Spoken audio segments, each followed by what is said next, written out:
আসসালামু আলাইকুম, কেমন আছেন সবাই? আশা করি সবাই ভালো আছেন। তো আজকের ক্লাসে যারা উপস্থিত সকলকে স্বাগত। তো আমরা আজকে অনেকগুলো টপিক আলোচনা করব।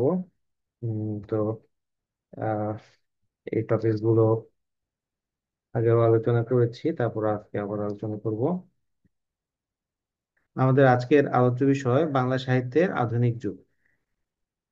আমরা আধুনিক যুগ আহ, বললেই যেটি প্রথমে মাথায় আসে সেটি হলো যে আমাদের আধুনিক যুগের সাহিত্যটা কি। আমরা আধুনিক যুগ, বর্তমানে আধুনিক যুগে আছি। হ্যাঁ। তো এখন আমরা যে আধুনিক যুগে আছি এটাকে বলা হয় উত্তর আধুনিক যুগ। এই আধুনিক যুগে আসতেও কিন্তু প্রায় কয়েকশো 100-200 বছরের মতো লেগে গিয়েছে আমাদের। তো আমাদের বাংলা সাহিত্যের আধুনিক যুগে শুরু হয়েছিল 1800 সালে, এবং এর প্রাথমিক যে আহ, আধুনিক যুগের যে টাইমলাইনটা ছিল 1800 থেকে 1861 পর্যন্ত। 1861 থেকে বর্তমান সময়টাকে বলা হয় উত্তর আধুনিক। এখন 1800 সালকে কেন আধুনিক যুগের শুরু হিসেবে ধরা হলো এবং 1861 সালকে কেন আধুনিক যুগের উত্তর আধুনিক যুগের শুরু হিসেবে ধরা হলো সেটি একটু বলি। 1800 সালে আমাদের প্রথম ফোর্ট উইলিয়াম কলেজ প্রতিষ্ঠিত হয়। ফোর্ট উইলিয়াম কলেজ, এই ফোর্ট উইলিয়াম কলেজ প্রতিষ্ঠিত হওয়ার সাথে বাংলা সাহিত্যের কি সম্পর্ক? বাংলা সাহিত্যের সম্পর্ক যে আমরা যে এই যে বাংলা একটা ভাষা, বাংলা ভাষা, বাংলা যে সাহিত্য একটি আছে, সেই বাংলা ভাষা বা সাহিত্য এটাকে নিয়ে যে এর একাডেমিক আলোচনা হতে পারে, একাডেমিক ডিসকাশন হতে পারে, একাডেমিক ওয়েতে এটাকে শেখানো যায়, বাংলা ভাষাও যে শেখানো যায় অন্য ভাষার মানুষকে, তাকে নিয়ে বই লেখা যায়, পাঠ্যপুস্তক তৈরি করা যায়, এই চিন্তাটা আগে কখনো করা হয়নি বাংলা সাহিত্যে। ফোর্ট উইলিয়াম কলেজ যখন প্রতিষ্ঠিত হলো তখন বাংলা সাহিত্যে এই বিষয়গুলো চিন্তা শুরু হলো। এই কারণে 1800 সালে যখন ফোর্ট উইলিয়াম কলেজ প্রতিষ্ঠিত হয়, এই সময়টা কালটাকে আমাদের বাংলা সাহিত্যের আধুনিক যুগের শুরু হিসেবে ধরা হয়। এবং 1861 সালকে কেন আর একটা টাইম লাইনে নিয়ে আসা হলো? কারণ 1861 সালে বাংলা সাহিত্যের প্রথম এবং একমাত্র মহাকাব্য মেঘনাদ বধ প্রকাশিত হয়। এর আগে ধারণা করা হতো বাংলা সাহিত্যে মহাকাব্য লেখা সম্ভব না, কিন্তু মাইকেল মধুসূদন দত্ত তিনি 1861 সালে প্রথম মেঘনাদ বধ কাব্য লিখে প্রমাণ করলেন যে কি বাংলা সাহিত্যেও মহাকাব্য লেখা সম্ভব। এই কারণে 1861 সালকে উত্তর আধুনিক যুগের শুরু হিসেবে ধরা হয়। তো আলোচনার সুবিধার্থে প্রথমে আমি আমার পরিচয় দিয়ে দিই। আমি মেহেদী হাসান চৌধুরী, বিসিএস সাধারণ শিক্ষা ক্যাডারের সদস্য, বর্তমানে বান্দরবান সরকারি কলেজে কর্মরত আছি। আহ, এবং আহ, আপনারা যদি কেউ কখনো বান্দরবানে এসে থাকেন তাহলে চায়ের দাওয়াত থাকলো আমার অফিসে। আমি বান্দরবান সরকারি কলেজেই বাংলা বিভাগে বসি। যে কোনো দিন আসলে ছুটির দিন বাদে দেখা পাবেন ইনশাল্লাহ। তো আমাদের যুগ সন্ধিক্ষণ, আমাদের আধুনিক যুগের আগে একটা টাইম পিরিয়ড আছে, সেই সময়কালটাকে বলা হয় যুগ সন্ধিক্ষণ। যুগ সন্ধিক্ষণ বলতে আমরা আসলে কি বুঝি? আমরা এই যে যে আহ, জিনিসটা হচ্ছে যে একটা যুগ থেকে আরেকটা যুগে আমরা যখন পদার্পণ করি সেই সময়টাকে বলা হয় যুগ সন্ধিক্ষণ। তো আমাদের যেমন দিনের শেষ হয়, রাতে শুরু হয় সন্ধ্যার সময়, একই সময় আলো থাকে অন্ধকারও থাকে, এরকম একটা সময়, মানে এটা একটা দিনের সন্ধিক্ষণ বলে। তো সেই রকমই আমাদের যুগেরও একটা সন্ধিক্ষণ আছে। তো 1760 থেকে 1800 সাল পর্যন্ত সময়কালকে বলা হয় যুগ সন্ধিক্ষণ। কেন? এই সময়টাতে আমাদের আধুনিক যুগেরও লক্ষণ দেখা যাচ্ছিল, আবার প্রাচীন যুগেরও লক্ষণ দেখা মধ্যযুগের লক্ষণও কি দেখা যাচ্ছিল। এই যে কিছু আলো কিছু অন্ধকার, কিছু আধুনিক চিন্তা কিছু প্রাচীন চিন্তা, এভাবেই চিন্তার ভাবনা দেখা দিচ্ছিল, তাই এই সময়কালটাকে যুগ সন্ধিক্ষণ বলা হয়। এবারে এই সময়টাকে বন্ধ্যাকালও বলে, কারণ কি এই সময় তেমন সাহিত্য রচিত হয়নি। এবং ঈশ্বরচন্দ্র গুপ্তকে বলা হয় যুগ সন্ধিক্ষণের কবি। কেন ঈশ্বরচন্দ্র গুপ্তকে যুগ সন্ধিক্ষণের কবি বলা হয়? ঈশ্বরচন্দ্র গুপ্ত, খেয়াল করেন, ঈশ্বরচন্দ্র বিদ্যাসাগর না, ঈশ্বরচন্দ্র গুপ্ত। তো ঈশ্বরচন্দ্র গুপ্ত লেখাতেও আমরা প্রথম প্রথম মধ্যযুগের চিন্তা ভাবনা দেখতে পাবো, আবার পরবর্তীতে আধুনিক যুগের চিন্তাও দেখতে পাবো। যেমন ঈশ্বরচন্দ্র গুপ্ত প্রথমে মেয়েদের শিক্ষার ব্যাপারে আহ, রাজি ছিলেন না, কিন্তু পরবর্তীতে এসে মেয়েদের শিক্ষার ব্যাপারটাকে তিনি কি বুঝতে পারেন আধুনিক ইয়া হিসেবে এটা দরকার আছে। মানুষের মন পরিবর্তন হয়, তো বঙ্কিম একটা কথা বলেছে যে দুই কোয়ালিটির মানুষের মন বা চিন্তা ভাবনা পরিবর্তন হয় না। এক হচ্ছে যাদের কাছে ঐশী বাণী আসে, মানে উপরওয়ালা থেকে সরাসরি বানিয়ে আসে, যেমন আমাদের নবী সাল্লাল্লাহু আলাইহি সাল্লাম, হ্যাঁ, বা এরকম যারা আছে তাদের কাছে সরাসরি ঐশী বাণী এসেছেন, তারা তাই তাদের ডিসিশন চেঞ্জ করেননি, চিন্তা ভাবনা চেঞ্জ করেননি। আর আরেক কোয়ালিটির মানুষ আছে যাদের কাছে কোনো ঐশী বাণী আসে না, কিন্তু এদের হচ্ছে যে মাথা ইটার মতো শক্ত। ওকে, এদের চিন্তা ভাবনা পরিবর্তন হয় না, গোয়ার বলি যাদেরকে, গোয়ার। ওকে, তো এই গোয়ারদের চিন্তা ভাবনা পরিবর্তন হয় না। তো ঈশ্বরচন্দ্র গুপ্ত অবশ্যই গোয়ার ছিলেন না, তিনি খুবই শিক্ষিত একজন মানুষ ছিলেন, যদিও প্রাতিষ্ঠানিক শিক্ষা তার ছিল না, কিন্তু তিনি নিজের চেষ্টায় সংস্কৃত, ইংরেজি, বাংলা, হ্যাঁ, এইসব ভাষাকে তিনি চর্চা করে নিজে নিজে শিখেছেন প্রচন্ড ধৈর্য সহকারে। তিনি এইগুলো খুব কঠোর পরিশ্রম করে তিনি এগুলো শিখেছেন। তো এই জন্য ঈশ্বরচন্দ্র গুপ্তের চিন্তা ভাবনার প্রথম দিকে মধ্যযুগীয় চিন্তা ভাবনা থাকলেও পরবর্তীতে তিনি এই আধুনিক চিন্তা ভাবনার কি হন, বুঝতে পারেন। এই জন্য তাকে যুগ সন্ধিক্ষণের কবি বলা হয়, কারণ তার ভিতরে আধুনিক প্রাচীন দুইটোই বৈশিষ্ট্যই পাওয়া যায়। তো ঈশ্বরচন্দ্র গুপ্ত এখানে আমি বিস্তারিত আলোচনা করেছি। আমি এটা বিস্তারিত ইয়ে করব না, আমি স্লাইড দিয়ে দিব, আপনারা এটা এখান থেকে দেখে নিন। ওকে, এখন যুগ সন্ধিক্ষণে আমাদের এই সময় আরো অন্যান্য কিছু সাহিত্য আছে, কবিয়াল, শায়ের, পুঁথি, টপ্পা, শাক্ত পদবলী। এই ভিতরে কবিয়ালটা একটু বেশি গুরুত্বপূর্ণ। কারণটা হচ্ছে যে কবিয়ালটা কেন গুরুত্বপূর্ণ হলো,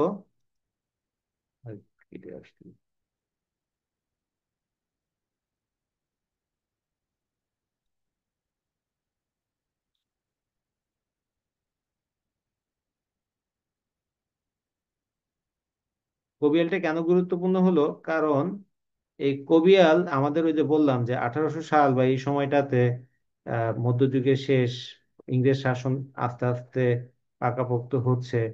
ফলে আমাদের আগে যে রাজতন্ত্র ছিল, আমাদের এই রাজাদের যে একটা শাসন ছিল, ওখানে ইংরেজরা এসে বিভিন্ন রাজাদের হটিয়ে সেখানে কি নিজস্ব কিছু এজেন্ট স্থাপন করা শুরু করলো। আমরা সেই এজেন্টদেরকে চিনি বর্তমানে জমিদার হিসেবে। হুম, মানে তারা কি ট্যাক্স কালেক্টর, জমিদাররা ছিল ট্যাক্স কালেক্টর। তো এই জমিদাররা হঠাৎ করে অনেক টাকার মালিক হয়ে গেল এবং তাদের রুচি পরিবর্তন হলো না। ওকে, এই যে দেখেন ভাই, এই যে আপনারা যারা চাকরির জন্য পড়াশোনা করতেছেন, আপনারা কেন চাকরির জন্য পড়াশোনা করতেছেন? আপনাদের অন্যতম একটা বিসিএস হওয়ার জন্য পড়তেছেন। কারণটা কি? আপনারা একটা ডাক শুনবেন, সেটা কি? এই স্যার, স্যার ডাকটা শুনতে চাচ্ছেন আপনারা, তাই না? কিন্তু ভাই, যে বেতন আমাদের আছে, হ্যাঁ, মাস শেষে যে 20 তারিখের পরে কিন্তু টানাটানি শুরু হয়ে যায় যদি অনেস্ট থাকেন। ওকে, তো যেটা বলছিলাম যে শুধুমাত্র এই একটা জিনিসের জন্য, আমাদের সামাজিক মর্যাদা তৈরি করার জন্য আমরা কি বিসিএস এর জন্য উঠে পড়ে লেগেছি। ওকে, আমরা একটা আলাদা ইয়া পাবো, আহ, এটাই, আর কিছু না। কিন্তু আপনি দেখেন, যে পরিশ্রম আপনি এখানে করতেছেন, সেই পরিশ্রম যদি অন্য কিছুতে করতেন, অনেক টাকার মালিক হবেন, জীবনে অনেক অনেক টাকা কামাই করতে পারে অনেক মানুষ, কিন্তু এই স্যার ডাকটা কেউ শুনতে পারে না। ওকে, আপনি যখন একজন বিসিএস ক্যাডার হবেন, আপনি হয়তোবা খুব সিম্পলি চলবেন, আপনার বাসায় হয়তো বা 2 কেজি 2.5 কেজি হলে ইলিশ মাছ আসবে না, কিন্তু আপনি হয়তো নর্মাল মাছ দিয়েই ভাত খাচ্ছেন, কিন্তু মানুষ আপনাকে ঠিকই সম্মান করবে।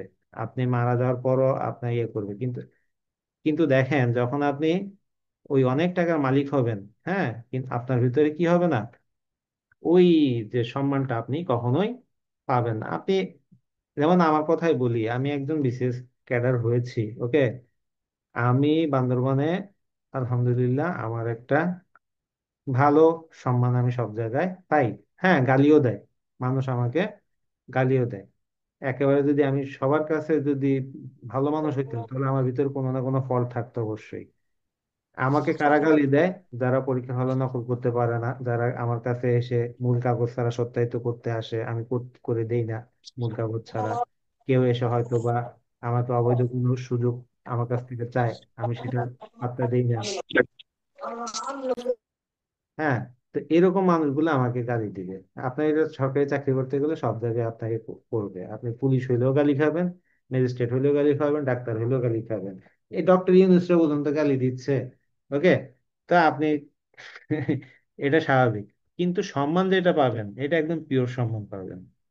ওই আরণ্যের যারা টাকা মালিক, অনেক টাকার মালিক, তাদেরকে সম্মান দিবে যতক্ষণ টাকা আছে ততক্ষণ। টাকা নাই, তোমার সম্মান নাই।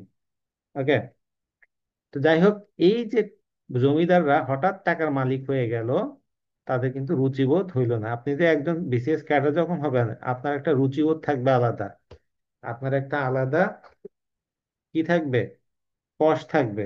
আপনি হয় আপনার চিন্তা ভাবনা একটা আলাদা সৌন্দর্য থাকবে, যেটা ওই পয়সাওয়ালা থাকবে না। তো এই কবিয়ালরা তখন কি হইলো, মার্কেটে আসলো।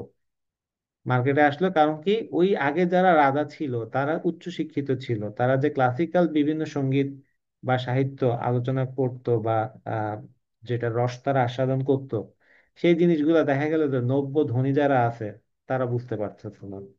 হাই ক্লাসের লিটারেচার তাদের জন্য বোধগম্য হচ্ছে না। তখন তাদের বিনোদন তো দরকার, দেখবেন তাই না? তাদের বিনোদনের জন্য কি আসলো, এই কবিয়াল শ্রেণী, শায়ের শ্রেণী, পুঁথি সাহিত্য, টপ্পা গান, শাক্ত পদাবলী, এই জিনিসগুলো আসলো। তো কবিয়ালটা কি, কবিয়াল নিয়ে আমি একটু আলোচনা করতে চাই, কারণ কবিয়াল থেকে অনেক প্রশ্ন আসে বেশিরভাগ। কবিয়াল মানে হচ্ছে যে আপনার যখন একটা বিষয় নিয়ে দুইটা কবি গানে গানে সুর বেঁধে বেঁধে সাথে সাথেই তারা কি করবে, গান গাবে। প্রথমে তারা সৃষ্টিকর্তার বন্দনা দিয়ে শুরু করে, এভাবে লজিক্যাল কথা বলতে থাকে, এবং একটা সময় কি হয়, একটা এমনকি কিস্তিকিয়ার মানে গালাগালি পর্যন্ত চলে যায়। এরকম একটা পরিস্থিতি হচ্ছে। তো এটা নিয়ে দর্শকরা তখন কি করে, মজা করে, মজা পায়, তারা করে। তো এই যে জিনিসটা, সেটা হচ্ছে কবিয়াল। শায়ের হচ্ছে যে কবিতা। হ্যাঁ, শায়ের মানে কবিতা। মুসলিম কবিরা এই এরকম কিছু আরবি, উর্দু উর্দু এগুলার ইয়াতে মিক্স করে তারা কিছু কবিতা করতো, সেটা হচ্ছে শায়ের। পুঁথি সাহিত্য হচ্ছে বিশেষ করে কারবালার কাহিনী নিয়ে রচিত আহ, কোনো ঘটনা বা অন্য কোনো আহ, লৌকিক ঘটনা, যেটা সুরে সুরে পাঠ করা হতো। টপ্পা গান হচ্ছে যে গানের কিছু আম, ইয়া যেটা ওই যে আমরা একটা শুনছি না, আমি যে তোমার ছান ছান ছান, ঠিক আছে? ওরকম নাচের বাইজিরা যে ইয়াগুলা করতো, সেটা হচ্ছে আমাদের টপ্পা গান। আর শাক্ত পদাবলী হচ্ছে যে শিবের ভক্ত কিছু তারা কিছু নিজস্ব আহ, তৈরি করেছিল। এটা খুবই অল্প, তেমন ছিল না। এগুলো হচ্ছে শাক্ত পদাবলী। এই সময় আমাদের মানুষের জন্য ওগুলো এসেছে। হ্যাঁ, বলছি শাক্ত হচ্ছে শিবের না, শাক্ত কালী, মানে মা কালীর আছে আর কি। শৈবটা হচ্ছে মানে শিবের আর কি। আহ, আচ্ছা, তাহলে আমি মনে হয় ভুল বলছি। যদি ভুল বলে থাকি দুঃখিত। আমি এটা একটু দেখে আবার আমি আপনাদেরকে আপডেট দিব, ঠিক আছে? ওকে, তা আমরা এই গেল আমাদের যুগ সন্ধিক্ষণের কবিতাগুলো। তো আধুনিক যুগের আমাদের বৈশিষ্ট্য কি ছিল? আমাদের আধুনিক যুগের বৈশিষ্ট্য ছিল আত্মচেতনা, জাতীয়তাবোধ এবং মানবতা। এটা কিন্তু প্রশ্ন আসছে। ওকে, আত্মচেতনা, জাতীয়তাবোধ এবং কি মানবতাবোধ থেকে আমাদের আধুনিক যুগের যে বিষয়গুলো এসেছে। সবচেয়ে বড় জিনিস যেটা, মানবতা। আধুনিক যুগের সবচেয়ে বড় বৈশিষ্ট্য কি, মানবতা। এই আত্মচেতনা এবং জাতীয়তাবোধ আমরা মাইকেল মধুসূদন দত্তের মেঘনাদ বধ কাব্যে দেখতে পেলাম। আমরা যে জানি যে পলাশির যুদ্ধে আমাদের স্বাধীনতা ব্রিটিশদের কাছে গর্বিত হয়েছিল। কেন হয়েছিল? কারণটা ছিল যে তখনকার মানুষ স্বাধীনতা কি জিনিস এটা বুঝতেই পারে নাই। তাদের ভিতর জাতীয়তাবোধ ছিল না, জাতীয় আত্মচেতনা ছিল না। হুম, এই কারণে কিন্তু তখন অনেক মানুষ দাঁড়িয়ে দাঁড়িয়ে পলাশির যুদ্ধ দেখলেও ব্রিটিশ বা কাউকে সাহায্য করেনি, নবাবকে সাহায্য করেনি। তারা যদি তাদের ভিতরে যদি আত্মচেতনা থাকতো, জাতীয়তাবোধ থাকতো, তাহলে এটা হতো না। আমাদের বাংলা গদ্যের বিকাশে ফোর্ট উইলিয়াম কলেজের অবদান যেটা, সেটি আমরা সবাই জানলাম যে, একটু আগে তার প্রথমে একদম আলোচনা করেছি যে ফোর্ট উইলিয়াম কলেজের সবচেয়ে বড় অবদান হচ্ছে যে কি, তারা বাংলার একাডেমিক পড়াশোনা শুরু করেছিল। তো বিলেত থেকে আসা কেন হয়েছে এটা, কারণ হচ্ছে যে ব্রিটিশরা অনেক খুব অল্প বয়সে, তাদের সাম্রাজ্য যেহেতু অনেক বড় ছিল, খুব অল্প বয়সের ছেলে মেয়েদেরকে বড় বড় দায়িত্ব দিয়ে, হ্যাঁ, তাদেরকে কি বিভিন্ন পৃথিবীর বিভিন্ন প্রান্তে পাঠিয়ে দিত। তো এরকম করে যারা সিভিলিয়ান, যাদেরকে ইয়ে দিয়ে পাঠানো হতো, খুব দেখা যাচ্ছে 15-16 বছর বয়সী ছেলে, তো তাদের একটা শিক্ষা দীক্ষার অভাব থেকে যেত। তাদের শিক্ষাদানের জন্য তৎকালীন গভর্নর লর্ড ওয়েলেসলি কলকাতার লালবাজারে কলেজ অফ ফোর্ট উইলিয়াম প্রতিষ্ঠা করেন, এবং এই কলেজ অফ ফোর্ট উইলিয়ামে প্রথম বাংলা ডিপার্টমেন্ট চালু হয়। এবং বাংলা ডিপার্টমেন্টের প্রধান হিসেবে এখানে আসেন কে? শ্রীরামপুর মিশনের পাদ্রী, শ্রীরামপুর মিশনের পাদ্রী ও বাইবেলের অনুবাদক উইলিয়াম কেরি। ওই উইলিয়াম কেরি কিন্তু ইংল্যান্ডে একসময় কি ছিল? মুচি ছিল। সে মুচি ছিল, এবং সে তখন ইংল্যান্ড থেকে এই দেশে আসার সময় প্রায় 6 মাস সময় লাগতো। এই 6 মাস সময় তিনি কি করেছিলেন? দেখো, গুণী মানুষরা কখনো বসে থাকে না। হ্যাঁ, তারা কিন্তু কোনো না একটা কোনো কাজ করে, শুধুমাত্র ঘুমের সময় তারা আর কোনো কাজ করে না, বাকি সব সময় তারা একটা একটা কাজের ভিতরে যুক্ত থাকে। আমরা যে যে ফেসবুকে স্ক্রলিং করতেছি, সময় নষ্ট করতেছি, হ্যাঁ, এগুলো ইয়ে না। আমাদের যদি চাকরি বাকরি ভালো একটা জব করে ইয়ে থাকে, হ্যাঁ, তাহলে আমাদের এই ফেসবুক ফেসবুক সব বাদ দিতে হবে, সোজা কথা। ঠিক আছে? আর এই তুমি সারাদিন ফেসবুকে স্ক্রলিং করে কখনো ভালো চাকরি পাবে না। আর ফেসবুকে পড়ালেখা করে তুমি ভালো চাকরি পাবে না। এখন অনলাইনে ক্লাস হচ্ছে, এত সুযোগ সুবিধা, এত ইয়ে, এটা এই এই জিনিসগুলো কাজে লাগাতে হবে। তো যাই হোক, আমাদের উইলিয়াম কেরি, সে জাহাজের খালাসিদের কাছ থেকে বাংলা ভাষা শিখে নেয়, এবং এসেই প্রথমে তিনি কি করলেন? বাইবেলের বাংলা অনুবাদ করলেন। কারণ তিনি এখানে এসেছিলেন কিসের জন্য? মিশনারি হিসেবে, তারা ধর্ম প্রচারের উদ্দেশ্যে তারা এখানে এসেছিল। তখন এই ফ্রি ফ্রি বাইবেল প্রদান করা হতো, বাংলা অনুবাদ ইয়ে করে, এত বেশি বাইবেল ইয়ে করা হতো যে অনেক সময় বাইবেল নিয়ে এদিক ওদিক ঠেলে থাকতে পড়ে থাকতো, দেখা যেত। তো এই যে যেমন এই যে এখনো কিন্তু মিশনারিরা, আমি সেদিন একটা ভিডিও দেখে আশ্চর্য হয়ে গেলাম যে রোহিঙ্গা ক্যাম্পে অনেকে খ্রিস্টান ধর্ম গ্রহণ করেছে, রোহিঙ্গা ক্যাম্পে, এবং তাদেরকে দিয়ে ভিডিও বানিয়ে জিসাসের ইয়া করা হচ্ছে। হ্যাঁ, একটা, এটা একটা আমাদের জন্য থ্রেটনিং মনে হয়েছে আর কি। তো আহ, অথচ রোহিঙ্গাদেরকে কিন্তু মিয়ানমার থেকে বিতাড়ন করা হয়েছে শুধুমাত্র তাদের ধর্ম মুসলিম বলে, এবং তাদের ভাষা বাংলার সাথে মিলে দেখে, মিল আছে বলে। তো যাই হোক, এই ফোর্ট উইলিয়াম কলেজের অধ্যক্ষ হিসেবে এবং বাংলা ডিপার্টমেন্টের প্রধান হিসেবে তিনি যখন যোগ দিলেন, তিনি আর তার আরো 2জন পণ্ডিত এবং 6জন সহযোগী পণ্ডিত নিয়ে কলেজের পাঠোপযোগী পুস্তক রচনায় তিনি মনোনিয়োগ করেন। এবং 1801 থেকে 15 পর্যন্ত 8জন লেখক 13টি বাংলা গদ্য তারা এখানে লিখেন। এই বইগুলো, গদ্যগুলো, বইগুলো হচ্ছে এগুলো সবগুলো, সবগুলোই গদ্য। তো গদ্য রচনার জন্য তারা একটা কি গাইডলাইন আমাদের সামনে দিতে পেরেছিল। উইলিয়াম কেরি কথোপকথন, ইতিহাসমালা, রামরাম বসু, প্রতাপাদিত্য চরিত্র, এখানে একদম অনুবাদ থেকে শুরু করে জাস্ট কনভারসেশন, সংলাপ, এগুলো, হ্যাঁ, ইতিহাস, সবকিছু এখানে আমরা দেখতে পাই। তো তোমরা এই এগুলো যেগুলো আছে এগুলো একটু ভালো করে মুখস্থ করে ফেলবে, কোনটা কে লিখেছে, এখান থেকে একটা প্রশ্ন আসার সম্ভাবনা খুব বেশি। এখানে শুধুমাত্র বিদেশি লেখক ছিলেন উইলিয়াম কেরি, তিনি বাদে বাকি সবাই কি এদেশীয় লেখক ছিলেন।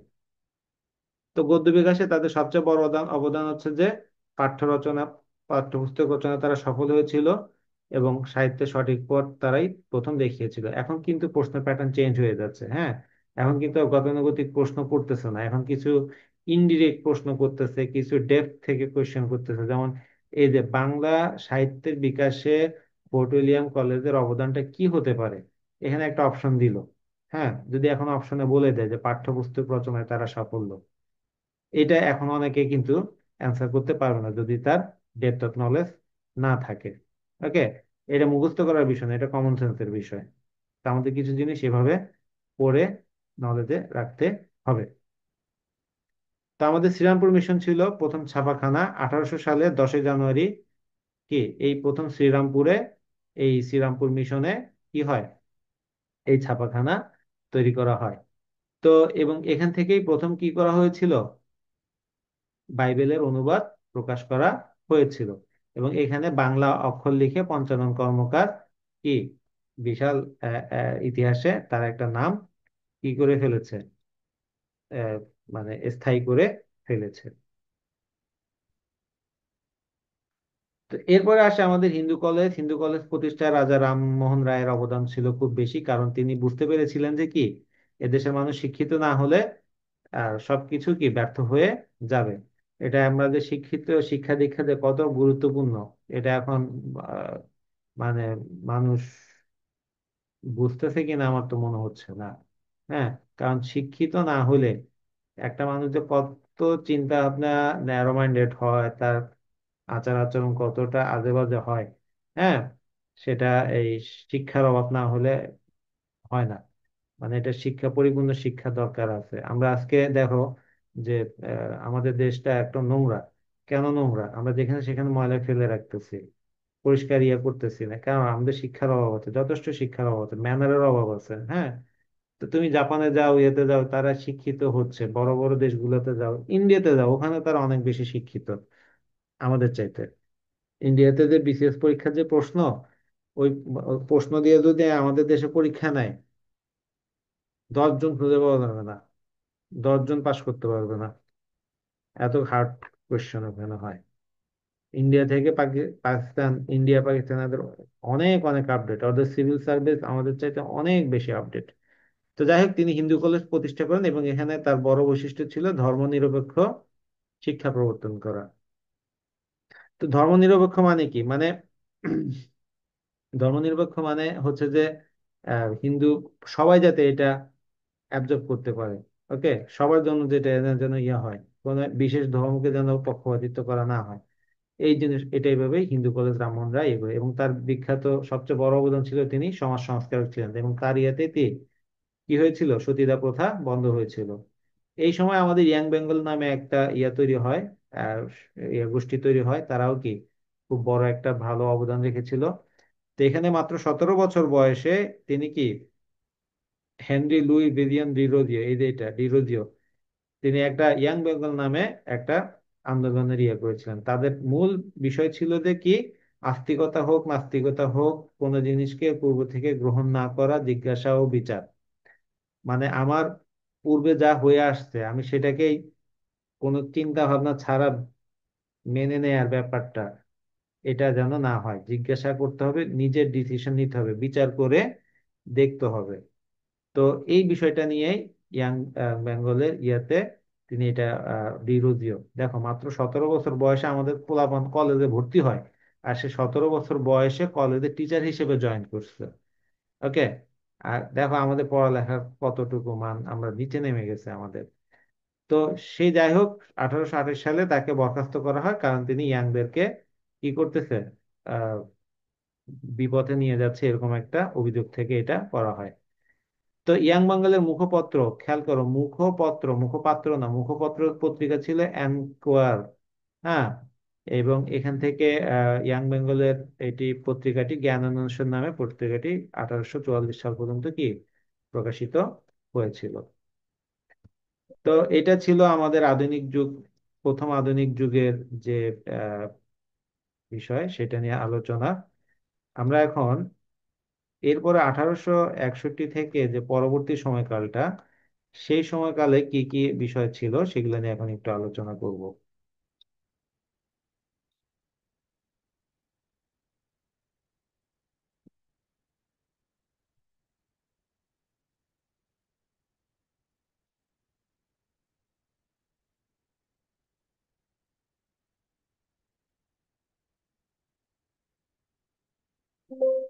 1861 থেকে বর্তমানে আমরা জানি যে 1861 সালে প্রথম মহাকাব্য মাইকেল মধুসূদন দত্ত লিখেন, এবং তার ফলে আমরা একটা আহ, কি পেয়েছি, যে বিশাল একটা আমাদের সাহিত্যিক সমৃদ্ধি পেয়েছি, যেটা এর আগে হয়নি। হ্যাঁ, তো এই এটা কি এমনি এমনি আসছে? এটা এমনি এমনি আসে নাই। এর পিছনে অন্যতম অনেকের কি ছিল, অবদান ছিল, যার অবদান আমরা মাইকেল মধুসূদন দত্তকে আনার পিছনে যার অবদান সবচেয়ে বড় বেশি ছিল, তিনি ছিলেন এই ঈশ্বরচন্দ্র বিদ্যাসাগর। তিনি প্রথম বাংলা গদ্যে কি করেছিলেন, বাংলা গদ্যে ইংরেজির অনুসরণে বিরাম চিহ্নের প্রয়োগ করেন। এর আগে আমাদের শুধুমাত্র এভাবে দেখবা, এরকম এরকম করে একবার, দুইবার, মানে একটুর জন্য থামলে একবার, একটু সময় একদম ইয়ার জন্য থামলে, পুরোপুরি ভাব প্রকাশ করে থামলে দুইবার, এভাবে করে আমাদের ইয়ে দেয়া হতো। কিন্তু তিনি সেখানে প্রথম ইংরেজির অনুকরণে বিরাম চিহ্ন প্রয়োগ করেন। ওকে। তো আহ, বিরাম চিহ্নের এই ব্যবহার দেখানোর পরও তার গদ্য ব্যবহারে তিনি একটা হাত দেন, এবং তার গদ্য রচনার অন্যতম প্রধান কারণ ছিল সমাজ সংস্কার। ওকে। তো এই তিনি গদ্য লেখার কি করেছিলেন, নিয়ম কানুন আবিষ্কার করেন। এবং গদ্য পদ্যের মতো ছন্দবদ্ধ রচনা নয়, গদ্যের একটা নিজস্ব ছন্দ আছে। এবং আহ এই বিরাম চিহ্ন ব্যবহার করে বিদ্যাসাগর গদ্যের ছন্দ বুঝিয়ে দিলেন। তা আমরা এই কারণে, এর আগে কি ঈশ্বরচন্দ্রের আগে কি কেউ গদ্য লেখে নাই? লিখেছে, সবাই লিখছে। ও- তেমন ইয়ে করে লেখা হয় নাই, কিন্তু ঈশ্বরচন্দ্র বিদ্যাসাগরকে গদ্য লেখা শুরু করার পরে অনেক থিতির পর্যন্ত শুনতে হয়েছে। এইসব জিনিস তাকে অনেক স্ট্রাগল করতে হয়েছে। তো এই যে যে ব্যাপারগুলো, এই জন্য ঈশ্বরচন্দ্র বিদ্যাসাগর আহ তিনি যেহেতু প্রথম গদ্যের ছন্দটা আবিষ্কার করলেন, বিরাম চিহ্ন ব্যবহার করে আমাদের বিশৃঙ্খল বাংলা ভাষাকে একটা শৃঙ্খলা দিলেন, এই কারণে তাকে বাংলা গদ্যের জনক বলা হয়। তো এরপরে আসি যে যেটা বলেছিলাম যে তার অবদান কি ছিল, মাইকেল মধুসূদন দত্তকে তিনি প্রথম ফ্রান্স থেকে দেশে নিয়ে আসেন। ওকে। মাইকেল মধুসূদন দত্ত যখন প্রথম তার কপোতক্ষ কবিতাটা লিখলেন, সেই কবিতাটা যখন তিনি পড়লেন, ঈশ্বরচন্দ্র বিদ্যাসাগর, তিনি বুঝতে পারলেন যে এই কবি বাংলা সাহিত্যে আমাদের জন্য কি একদম ম্যান্ডেটরি, তাকে আমাদের যেভাবে হোক লাগবে। এবং তখনই তিনি কি করলেন, ঈশ্বরচন্দ্র বিদ্যাসাগর তাকে ফ্রান্স থেকে আমাদের দেশে নিয়ে আসলেন। এবং তিনি যখন ঈশ্বর ইয়াকে বললেন যে তুমি দেশে চলে আসো, বলে যে আমার আসার গাড়ি ভাড়া নাই। তখন বললো যে আচ্ছা ঠিক আছে, আমি গাড়ি ভাড়া পাঠাচ্ছি। তখন আবার বললেন যে আমি তো এখানে অনেক আরো অন্যান্য সমস্যাও আছে, আমার এখানে অনেক দেনা। তো তখন ঈশ্বরচন্দ্র বিদ্যাসাগর সেই সব দেনা কি ইয়ে করে, শোধ করে মাইকেল মধুসূদন দত্তকে এদেশে নিয়ে আসেন। তো তিনি অনেক ধরনের গান গ্রন্থ রচনা করেছেন। তার ভিতরে মৌলিক গ্রন্থ আছে, আত্মজীবনী আছে, হ্যাঁ, অনুবাদ গ্রন্থ আছে। অনুবাদ গ্রন্থ আছে যেমন বেতাল পঞ্চবিংশতি, শকুন্তলা, ভ্রান্তি বিলাস, শেক্সপিয়ারের কমেডি অফ এরর্স অবলম্বনে, হ্যাঁ, সীতার বনবাস। তারপরে মৌলিক গ্রন্থ আছে প্রভাবতী সম্ভাষণ। এই প্রভাবতী সম্ভাষণটা তিনি লিখেছিলেন একটা সময় মানুষের সাথে তার ফাইট করতে করতে, মানুষ যখন তাকে নিয়ে উল্টাপাল্টা অনেক কথা লিখলো, কারণ তিনি বিধবা বিবাহ প্রচলন করেছিলেন। হ্যাঁ। এই যে বিধবা বিবাহ প্রচলন করেছিলেন, এই বিধবা বিবাহ প্রচলন হওয়ার কারণে তাকে অনেক কথা শুনতে হয়েছিল। তো একটা সময় মানুষের সাথে তিনি ইয়ে করে মানে বিশ্বাস হারিয়ে ফেলেছিলেন। তখন একটা ছোট মেয়ের সাথে তার খুব সখ্যতা গড়ে উঠেছিল। এবং সে সামহাও সে ছোট মেয়েটা এক সময় মারা যায়, জ্বরে বা এরকম কোনো ঘটনায় সে মারা যায়। তখন তিনি তার শোকে প্রায় মানে খুব মর্মাহত হয়ে প্রভাবতী সম্ভাষণ নামে এই মৌলিক গ্রন্থটা তিনি রচনা করেছিলেন। ওকে। এটাই প্রথম বাংলা সাহিত্যের প্রথম মৌলিক শোক গাথা, প্রভাবতী সম্ভাষণ। এটা গুরুত্বপূর্ণ একটা পয়েন্ট, প্রভাবতী সম্ভাষণ। ওকে। তারপরে হচ্ছে তিনি আরো কিছু লিখেছিলেন, ব্যাকরণ কৌমুদী বা শব্দমঞ্জুরি, এরকম আরো অনেকগুলো, বহু বিবাহ রহিত হওয়া উচিত কিনা এতদ বিষয়ক প্রস্তাব। তার একটা ছদ্মনাম ছিল কস্যচিৎ উপযুক্ত ভাইপোষ্য। হ্যাঁ, ছদ্মনামটা কি ছিল, কস্যচিৎ উপযুক্ত ভাইপোষ্য। এই নামে তিনি বিভিন্ন ধরনের গ্রন্থ রচনা করেছিলেন। বহু বিবাহ প্রচলন হওয়া উচিত কিনা এতদ বিষয়ক প্রস্তাব, বহু বিবাহ রহিত হওয়া উচিত কিনা এতদ বিষয়ক প্রস্তাব, হ্যাঁ, শব্দমঞ্জুরি, নিষ্কৃতি লাভের উপায়, জীবনচরিত।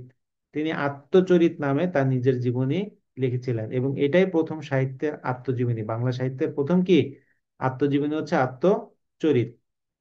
এছাড়া তিনি একটা পাঠ্য বই লিখেছিলেন, সেটার নাম হচ্ছে বর্ণ পরিচয়।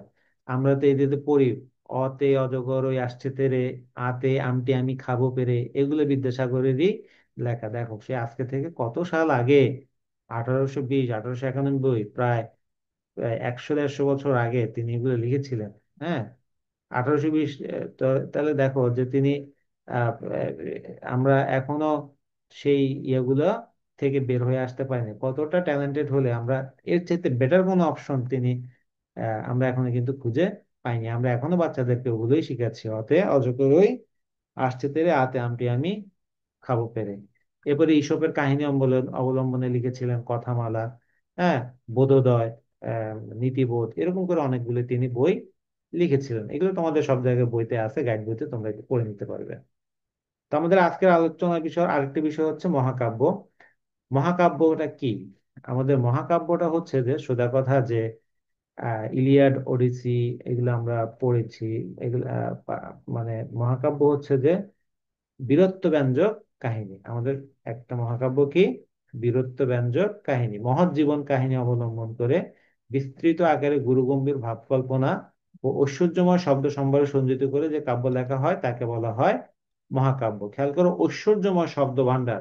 এই ঐশ্বর্যময় শব্দ ভান্ডার আমাদের বাংলা সাহিত্যে ছিল না, বা আমাদের বাংলা সাহিত্যে এর অভাব ছিল মনে করা হতো। মাইকেল মধুসূদন দত্ত এই চ্যালেঞ্জ নিলেন এবং ঐশ্বর্যময় শব্দ ভান্ডারে তিনি মহাকাব্য লিখলেন। তো মহাকাব্য একটি বস্তুনিষ্ঠ কবিতা। সোজা কথা, মহাকাব্যটা হচ্ছে যে মহাকাব্যের নায়ক কোনো ভালো ফ্যামিলির ছেলে হবে, উচ্চবংশীয়, এবং সে তার জীবনে কোনো ধরনের স্ট্রাগল আসবে এবং সে সেই স্ট্রাগলকে ফেস করে একটা সময় নিজেকে পুনঃপ্রতিষ্ঠিত করবে। এটাই হচ্ছে মহাকাব্যের মূল বিষয়। তা আমাদের পৃথিবীতে 4টা জাত মহাকাব্য আছে: বাল্মীকি রামায়ণ, বেদবেশ, মহাভারত, হোমারের ইলিয়াড এবং ওডিসি। ইলিয়াড এবং ওডিসি, এই ইলিয়াড ওডিসি আমরা জানি যে রামায়ণ কেন, কিভাবে তৈরি, রামায়ণের কাহিনী কি? হ্যাঁ, রাম দশরথের ছেলে, হ্যাঁ, তাকে বনবাসে পাঠানো হয় তার মায়ের কারণে, এক সৎ মার কারণে। এবং সেখানে আহ, রাবণ এসে তাকে আহ, আহ, সীতাকে অপহরণ করে নিয়ে যায়। সীতাকে উদ্ধার করার জন্য তার যে জার্নি, সেটা এখানে রামায়ণের মূল কাহিনী হিসেবে আমরা দেখতে পাই। আর মহাভারত কি ছিল? যে মহাভারতে যে পাণ্ডুপুত্র এবং কৌরব, এই দুই তারা চাচাতো ভাই, তাদের পাণ্ডুপুত্রদের যে রাজত্ব পাওয়ার কথা ছিল সেটাকে না দিয়ে তারা দখল করে রেখেছিল। পাণ্ডুপুত্ররা সেই রাজ্য পুনর্দখল করার জন্য যুদ্ধে সমবেত হয়। সেটা নিয়ে কাহিনী মহাভারতে। ইলিয়াড হচ্ছে যে ট্রয়ের কাহিনী। ট্রয়ের রাজার ছেলে কি আরেকজন রাজার স্ত্রীকে নিয়ে ভেগে আসে, সেই স্ত্রীকে উদ্ধার করার জন্য ট্রয় আক্রমণ করা হয়। এদের ট্রয়ের ঘোড়া, এটা আমরা জানি সবাই কাহিনীটা কিরকম। তো ওডিসি কি? সে ওডিসি হচ্ছে যে এই যে ট্রয় যুদ্ধ শেষে ট্রয়ের ওখান থেকে ফেরত আসার সময় এক যে যোদ্ধা ছিল, তার যে তার মানে তার ঘরে ফিরে আসার কাহিনী নিয়েই ওডিসি, প্রায় এগুলো নিয়েই কাহিনী। তো ইলিয়াড ওডিসি দুটোই লিখেছিলেন হোমার, মহাকবি হোমার। এবং হোমার ছিলেন কি একজন অন্ধ কবি, তিনি চোখে দেখতেন না। তা আমাদের পৃথিবীতে মোট 4টি জাত মহাকাব্য আছে, এবং এই 4টি জাত মহাকাব্যের ভিতরে আমরা রাখি যে দুইটাই আমাদের ভারতীয় উপমহাদেশের। তা বাংলা সাহিত্যে আরো অন্যান্য বিভিন্ন কবিরা কি মহাকাব্য লিখেছেন। তবে আমাদের মনে রাখতে হবে, প্রথম এবং একমাত্র সার্থক মহাকাব্য মেঘনাদ বধ। এরপরে মহাশ্মশান, মেঘনাদ বধের কাব্যটা নেওয়া হয়েছে রামায়ণের থেকে। এখানে এটা সাহিত্যিক মহাকাব্য। আমাদের জাত মহাকাব্য এক জিনিস, সাহিত্যিক মহাকাব্য আরেক জিনিস। এখানে আমরা যতগুলো নাম দেখতে পাচ্ছি সবগুলো হচ্ছে সাহিত্যিক মহাকাব্য। সাহিত্যিক মহাকাব্যটা কি? সাহিত্যিক মহাকাব্যটা হচ্ছে যে এখানে কবির নিজস্ব চিন্তা ভাবনা কি হবে, গুরুত্ব পাবে। নিজস্ব চিন্তা ভাবনাকে সে প্রকাশ করবে। কিরকম সেটা? সেটা হচ্ছে যে আমরা দেখেছি রামায়ণে রাম নায়ক, রাবণ ভিলেন, কিন্তু মেঘনাদ বধ কাব্যে আমরা দেখব রাম ভিলেন, রাবণ নায়ক। এখানে রাবণকে আমরা দেখব দেশপ্রেমিক হিসেবে, যোদ্ধা হিসেবে, সে তার নিজের দেশকে রক্ষা করার জন্য যুদ্ধ করতেছে, এটাই আমরা এখানে দেখব। এরপরে মহাশ্মশান, আমাদের যে পানিপথের তৃতীয় যুদ্ধ নিয়ে কায়কোবাদের লেখা মহাশ্মশান। স্পেন বিজয়, ইসমাইল হোসেন সিরাজী, রৈবত, কুরুক্ষেত্র প্রবাস, এগুলোর আমাদের মহাভারতের ইয়ে থেকে লেখা। কিন্তু এগুলা অতিরিক্ত বড় হয়েছে, অতিরিক্ত টেনে টেনে লম্বা করছে। হিন্দি সিরিয়াল গুলো যেরকম বা এই যে স্টার জলসের সিরিয়াল গুলো টেনে টেনে শুধু শুধু লম্বা করে, এই জন্য এগুলো কি সার্থকতা পায় নাই। এখানে এক একটার এক এক ধরনের সমস্যা আছে। যেমন এখানে মহাশ্মশানে ওভাবে কাহিনীর ইয়ে ছিল না, আম, মানে কাহিনীর স- সংঘবদ্ধতা ছিল না। স্পেন বিজয়ের ইয়েটাও ইয়া হয়েছে, যে সঠিকভাবে বর্ণনার ইয়েটা আসে নাই, এটা অনেক বড় হয়ে গেছে। বৃত্ত সংহার, হ্যাঁ, এখানে অতিরিক্ত কঠিন। কাসেম বধ কাব্য অতিরিক্ত ইয়া তৈরি করা হয়েছে। এরকম করে এইসব নানা কারণে এগুলো সার্থকতা পায়নি। শুধুমাত্র একমাত্র একটা জিনিস সার্থকতা পেয়েছিল, মাইকেল মধুসূদন দত্তের মেঘনাদ বধ কাব্য। এই কারণ বলা হয় মাইকেল মধুসূদন দত্তের মেঘনাদ বধ কাব্য হচ্ছে কি বাংলা সাহিত্যের প্রথম এবং একমাত্র সার্থক মহাকাব্য। তো মাইকেল মধুসূদন দত্ত নিয়ে আমরা একটু আলোচনা করি। মাইকেল মধুসূদন দত্ত আমরা জানি যে বাংলা সাহিত্যকে তিনি একাই প্রায় 500 বছর এগিয়ে নিয়ে গিয়েছেন। তিনি তার মেঘনাদ বধ কাব্যটা লিখেছেন, এবং তিনি বাইরে পোশাকে আশাকে দেখো যে কোনো বাঙালি তো এরকম মনে হয় না, তাকে দেখলে কোনো বাঙালি মনে হয় না, তাকে মনে হয় একজন ব্রিটিশিয়া। সে ব্রিটিশদের, কারণ তার জীবনের একটা অন্যতম লক্ষ্য ছিল কি, তিনি একজন কি হবেন, বড় ইংরেজ কবি হবেন। এই জন্য ইংরেজদের মতো করে তিনি সবসময় শুটেড বুটেড থাকতেন। তো মাইকেল মধুসূদন দত্ত একটা সময় বুঝতে পারলেন যে কি তার ইংরেজিতে সাহিত্য হবে না, কারণ ইংরেজি তার মাতৃভাষা না। তাই তিনি কি করলেন, বাংলা ভাষায় সাহিত্য রচনা শুরু করলেন। এবং তিনি সাহিত্য রচনা শুরু করেই তার এই স্পেশালিটি দেখিয়ে দিলেন যে বাংলা ভাষাতেই তার জন্য সবচেয়ে বেটার ইয়ে ছিল। তো উম, তিনি বিপ্লবী কবি বলা যায়, কারণ হচ্ছে যে মাইক সত্যিকারের একজন বিপ্লবী করেন। বিপ্লবী মানে কি, যে আউট অফ বক্স চিন্তা করে, সমসাময়িক যা হয়ে আসতেছে সেটাকে মেনে না নিয়ে একটু অন্যভাবে চিন্তা করে। এই জন্য বলা হয় বাংলা সাহিত্যের প্রথম বিপ্লবী কবি মাইকেল মধুসূদন দত্ত। তো এই যে তার লেখনী ইয়া ছিল অন্যরকম, তিনি যে চ্যালেঞ্জ নিতেন, তার বাংলা সাহিত্যে আসার ঘটনাটাও ছিল অন্যরকম। যে তিনি একটা নাটক দেখতে গিয়েছিলেন, সে নাটক দেখতে গিয়ে বলেছেন এটা কোনো নাটক হইলো? তো তখন নাট্যকাররা তো স্বাভাবিক, যারা নাটক লিখছে, নাটকটা তৈরি করছে, তাদের একটু ইগোতে লাগছে। তো তারা বলছে তুমি তাহলে এত ভালো হলে তুমি এর চেয়ে ভালো একটা ইয়ে করে দেখাও। তো তখন সে শর্মিষ্ঠা নামক প্রথম বাংলা কাব্য বাংলা নাটক রচনা করেন।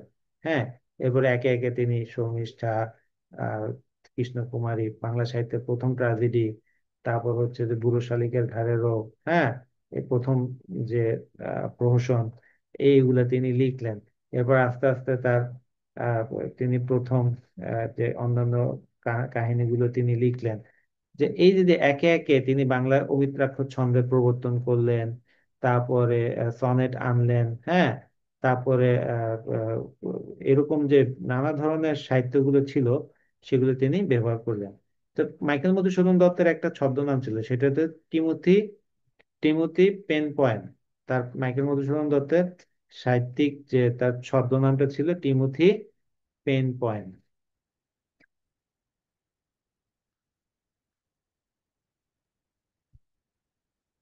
ওকে। তো মেঘনাদ বধ কাব্য তো তিনি লিখলেন, নাটকও তিনি লিখলেন। হ্যাঁ, তার চতুর্দশপদী কবিতা আমরা দেখলাম, বীরাঙ্গনা, বজ্রাঙ্গনা, হ্যাঁ, তিলোত্তমা সম্ভব কাব্য, হ্যাঁ, এগুলো আমরা দেখতাম। এছাড়াও মহাকাব্য তো তিনি লিখলেন, মেঘনাদ বধ কাব্য। তার নাটক শর্মিষ্ঠা, পদ্মাবতী, কৃষ্ণকুমারী, হ্যাঁ, তারপর অনুবাদ কাব্য তিনি লিখলেন হেক্টর বধ, রত্নাবলী, শর্মিষ্ঠা, অনুবাদ নাটক। বা এই যে অনুবাদ নাটক আরেকটা আছে যে আমাদের দীনবন্ধু মিত্রের যে আহ, নাটক, আহ, নীল দর্পণ, হ্যাঁ, সেই নীল দর্পণের ইংরেজি অনুবাদ মাইকেল মধুসূদন দত্ত করেছিলেন বলে কথিত আছে, কোনো প্রুফ নাই, কথিত আছে। প্রহসন, একে কি বলে সভ্যতা, বুড়ো শালিকের ঘাড়েরও, হ্যাঁ, তার বঙ্গভাষা, তার বিখ্যাত কবিতা, বিখ্যাত পংক্তি হচ্ছে কোনটা, ওই যে হে বঙ্গভাণ্ডারে তব বিবিধ রতন তা সবে অবদামি। তো এই ছিল আমাদের মাইকেল মধুসূদন দত্ত। তা আমরা এরপরে আমাদের নাটক আসে। নাটকের আমাদের জানি যে প্রথম নাটক আমাদের সাহিত্য, বাংলা সাহিত্যে নাটকটা হচ্ছে আধুনিক যুগের সৃষ্টি। কিন্তু আমরা যদি প্রাচীন সাহিত্য কলা যদি বিচার করি তাহলে দেখতে পাবো যে আমাদের সাহিত্যের প্রয়োজনেই প্রথম আসলো নাটক, নাটক থেকেই আস্তে আস্তে অন্যান্য গুলো আসলো। সাহিত্য মানে নাটকের প্রয়োজনে কবিতা আসলো, গান আসলো, গদ্য আসলো, সংলাপ আসলো, ইত্যাদি ইত্যাদি আসলো। নাটককে এই জন্য একটা মিশ্র সাহিত্য বলা হয়। কিন্তু আমাদের বাংলা সাহিত্যে নাটক আধুনিক কালে শুরু হয়েছে। আমাদের এর আগে যাত্রাপালা বা এরকম এগুলো ছিল কিন্তু মঞ্চ নাটক, মঞ্চে যে একটা নাটক করবে সেরকম কখনো আর দেখা যায় নাই। তো আমাদের এখানে নাটকের অনেকগুলো নাটকের আছে, আমি বিস্তারিততে যাচ্ছি না, তোমরা একটু করে নিলেই হবে। পরিণত করবে, আমি স্লাইড দিয়ে দিব, এটা তোমরা একটু পড়ে নিবে, হ্যাঁ, পড়লে বুঝতে পারবে। আমাদের প্রথমে দীনবন্ধু মিত্র নিয়ে একটু আলোচনা করবো। বাংলা সাহিত্যে দীনবন্ধু মিত্রের সবচেয়ে বড় অবদান যে তিনি কি নীল দর্পণ নাটকটা লিখেছিলেন। বলা হয়ে থাকে বাংলা সাহিত্যে সবচেয়ে বেশি আলোড়ন সৃষ্টিকারী নাটক নীল দর্পণ। এই নীল দর্পণ নাটকের মতো আলোড়ন আর কোনো সাহিত্যিক করতে পারে নাই। ঠিক আছে, নীল দর্পণের মাধ্যমে তিনি কি প্রথম বাংলা সাহিত্যে একটা আন্দোলনকে আহ, ইয়ে, সভ্য সমাজের দৃষ্টিতে আনা সম্ভব হয়েছিল। এবং এই নীল দর্পণ নাটক লেখার কারণেই নীলকরদের অত্যাচার বন্ধ হয়েছিল। এছাড়াও তিনি শুধু নাটকই লিখেছেন দীনবন্ধু মিত্র, তার বিখ্যাত নাটক এই দীনদর্পণ। প্রথম নাটকে তিনি যে মুন্সিয়ানা দেখিয়েছিলেন, পরবর্তী নাটকগুলোতে ততটা আর দেখাতে পারেননি।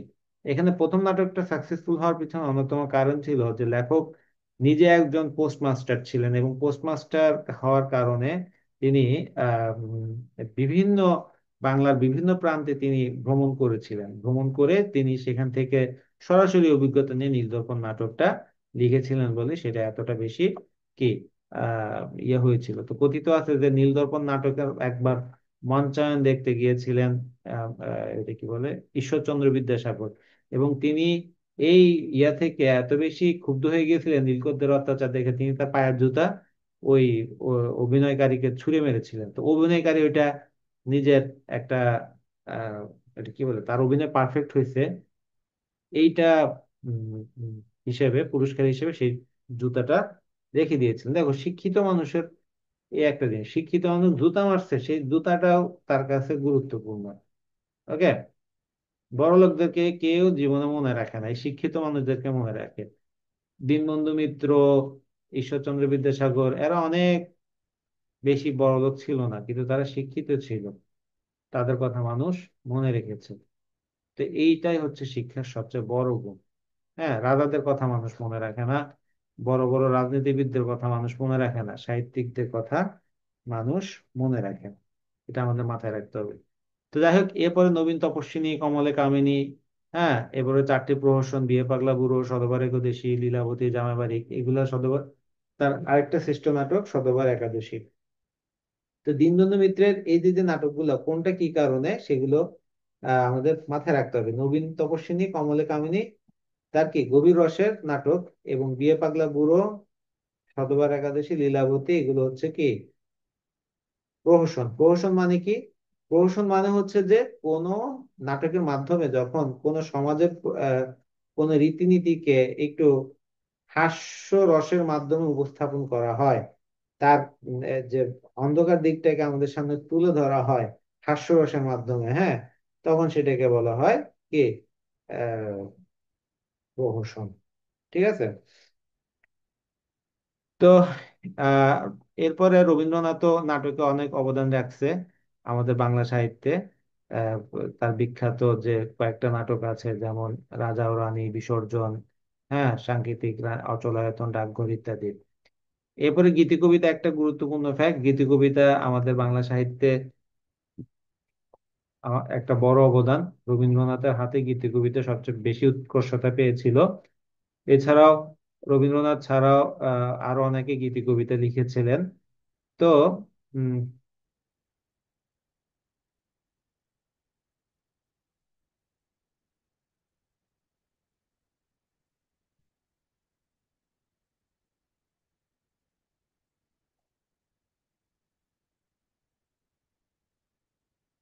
আহ, গীতি কবিতার হিসেবে ধরা হয়ে থাকে যে প্রথম যে বিহারীলাল চক্রবর্তী। ঠিক আছে, বিহারীলাল চক্রবর্তী ছিল রবীন্দ্রনাথ ঠাকুরের গৃহশিক্ষক, এবং তিনি সেখান থেকেই কিন্তু তার ভিতরেই কবিতার যে একটা আহ, বিষয়, কবি হওয়ার যে বাসনা, এটা বিহারীলাল থেকেই সঞ্চারিত হয়েছিল রবীন্দ্রনাথের ভেতরে। তো আমাদের আজকের আলোচনাতে ইয়ে ছিল না, আমাদের এখানে আর এগুলো আমি স্লাইড তোমাদেরকে দিয়ে দিব। আমাদের এখানে আলোচনার আরেকজন বিষয় ছিল আহ, বঙ্কিমচন্দ্র চট্টোপাধ্যায় এবং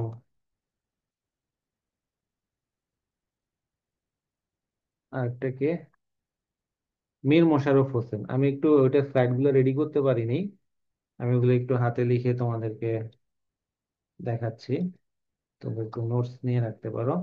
বঙ্কিম বলা হয় বাঁকাচাঁদ। ঠিক আছে, বঙ্কিমকে বাঁকাচাঁদ বলা হয় বাংলা সাহিত্যের। বঙ্কিম, বঙ্কিম মানে হচ্ছে বাঁকা। বঙ্কিম শব্দটা একটা মৌলিক শব্দ। ওকে, এবং এটাতে দিয়ে লিখতে হবে, আমাদের অনুস্বার দিয়ে লেখা যাবে না। কেন বঙ্কিমকে বাঁকাচাঁদ বলা হয়? কারণ বাকিরা যেভাবে চিন্তা করছে বঙ্কিম সেভাবে চিন্তা করেন নাই।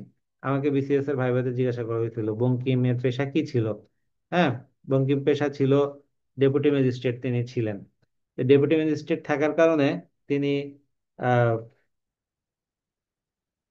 ওটা কি বলে, সাহিত্যে সারা জীবন ওই ডেপুটি ম্যাজিস্ট্রেট পদেই তাকে অতিবাহিত করতে হয়েছে। তো তিনি যেহেতু সরকারি চাকরি করতেন, অনেক কথা বলতে পারতেন না সরাসরি, তাই তিনি সাহিত্যের আশ্রয় নিয়েছিলেন। মূলত সাহিত্যটা ওখান থেকেই তার প্রেরণা হয়ে এসেছে। তো বঙ্কিমের ইয়ে ছিল যে তিনি ওই যে যে আমরা ইয়াং বেঙ্গল সদস্য করেছিলাম, ইয়াং বেঙ্গলদের একটা ইয়ে ছিল তার ভিতরে, অবদান তার ভিতরে কিন্তু ছিল। এবং তিনি হিন্দু কলেজ থেকে পড়াশোনা করেছেন, এবং বাংলাদেশের পুরো বাংলার, হ্যাঁ, বা ইন্ডিয়ার প্রথম যে এটি কি বলে, প্রথম যে ডিগ্রিধারী, হুম, তিনি ছিলেন বঙ্কিম। তো বঙ্কিমের এই এত মেধা সত্ত্বেও দেখো তাকে 5 নাম্বার গ্রেড দিয়ে পাশ করানো হয়েছিল। তোমরা যদি এখন মনে করো স্যার এমন কি এই সেই, কিন্তু তখনকার সিলেবাস, বঙ্কিমের যে সময় কলেজে পড়েছে সেই সিলেবাস যদি এখন আমাদেরকে দেয়া হয়, আমাদের সবার লেজি গোবর অবস্থা হবে, প্যান্ট খারাপ হয়ে যাবে। আমি সিলেবাস দেখে আশ্চর্য হয়ে গেছি। ইকোনমিক্স, ওকে, ইকোনমি, সে পড়েছে ইয়া নেই, ডিগ্রি নেই, কিন্তু তাকে ইকোনমিক্স সহ আরো অন্যান্য আরো অনেকগুলো সাবজেক্ট পড়তে হয়েছে। তো তখন কিন্তু এত সহজ ছিল না পড়ালেখা করা। তো তাই, যাই হোক, এই বঙ্কিমচন্দ্র চট্টোপাধ্যায়, আমাদের বানানটাতেও উমদে লিখতে হবে, বঙ্কিম চন্দ্র চট্টোপাধ্যায়। হ্যাঁ, চট্ট, দেখো টয় নিচে টাকা দিতে হবে, চট্টোপাধ্যায়। তো বঙ্কিমচন্দ্র চট্টোপাধ্যায় তিনি কাঁঠালপাড়া গ্রামে জন্মগ্রহণ করেছিলেন। এটা একবার বিসিএস এ দিয়েছিল, কোন ছাগলে দিয়ে প্রশ্ন করছিলাম আমি এটা জানি না। এটা এমন কোন, মানে কে, কোন কবি কোন গ্রামে জন্মগ্রহণ করছে, এটা কোনো কথা? এটা তো কোনো, মানে আমার জ্ঞানমূলক কোনো প্রশ্ন হতে পারে না। এটা তো কোনো স্পেশালিটি জড়িত নাই। ওকে, আমার প্রশ্ন যদি হতে পারতো যে কেন বঙ্কিম সাহিত্য বেছে বেছে নিয়েছিলেন, বা বাংলা সাহিত্য কেন তার ইয়া, তিনি প্রথম কিন্তু, বঙ্কিমও কিন্তু প্রথম যে তার উপন্যাস রাজমোহন ওয়াইফ লিখেছিলেন ইংরেজিতে। কিন্তু দেখতে পেলেন যে কি ইংরেজিতে লিখলে কি হবে না, তিনি ভালো করতে পারবেন না। এই কারণে তিনি তার বাংলা ইয়া লেখা শুরু করেন। এবং আহ মানে কলকাতা বিশ্ববিদ্যালয়ের যে প্রথম গ্রাজুয়েট হিসেবে তিনি যে একটা তার অবদান আছে সমাজে, এটা প্রকাশ করার জন্য তিনি লিখেছেন। তো বঙ্কিমের ইয়ে নিয়ে একটু অনেকেরই সমস্যা ইয়ে আছে, যে তার ভিতর অন্যতম একটা বিষয় হচ্ছে যে বঙ্কিম সাম্প্রদায়িক ছিলেন। বন্দে মাতরম, আমরা যে ভারতের একটা ডায়লগ আছে বন্দে মাতরম, এই বন্দে মাতরম কিন্তু বঙ্কিমেরই তৈরি। তো আমার মনে হচ্ছে না এই সরকারি চাকরির পরীক্ষাতে বর্তমানে বঙ্কিম এতটা গুরুত্বপূর্ণ।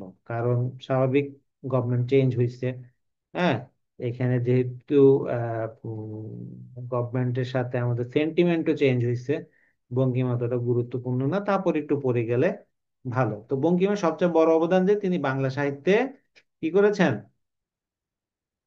প্রথম সার্থক উপন্যাস, প্রথম সার্থক উপন্যাস লিখেছেন, সে দুর্গেশ নন্দিনী।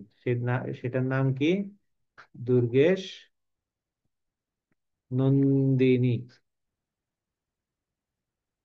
নন্দিনী মানে রসিকা দীর্ঘিকার নাকি, আমি তো কনফিউজ হয়ে গেলাম। দুর্গেশ নন্দিনী না, ঠিকই আছে। দুর্গেশ নন্দিনী 1865 সালে প্রথম প্রকাশিত হয়। হ্যাঁ, 1865 সালে। তো 1865 সালে তার যে দুর্গেশ নন্দিনী ইয়া হলো, তারপরে এর আগে কিন্তু প্রথম বাংলা উপন্যাস লেখা হয়েছিল আলাদার ঘরের দুলাল। কিন্তু সেটার ভাষা, সংলাপ, প্লট অনুযায়ী ইত্যাদি কিছু কম্বিনেশন না থাকার কারণে সেটার সাফল্য লাভ করতে পারেননি। তো বঙ্কিমে এছাড়াও আরো অন্যান্য অনেকগুলো উপন্যাস লিখছে। কপালকুণ্ডলা প্রথম রোমান্স ধর্মী উপন্যাস। কপালকুণ্ডলা, আমরা যে বলি যে তুমি উত্তম হইলে আমি অধম হইব না কেন, হ্যাঁ, তুমি অধম আমি উত্তম হইব না কেন, পথিক তুমি পথ হারাইয়াছো। হ্যাঁ, এগুলো ওই যে কপালকুণ্ডলা উপন্যাস থেকে নেয়া হয়েছে। বলা হয়ে থাকে যে এটা বাংলা বাংলা সাহিত্যের প্রথম রোমান্স ধর্মী উপন্যাস। রোমান্স বলতে আমরা কি বুঝি? রোমান্স, আমরা রোমান্স ধর্মী, রোমান্স মানে মনে করি যে নায়ক নায়িকার ইটিস পিটিস।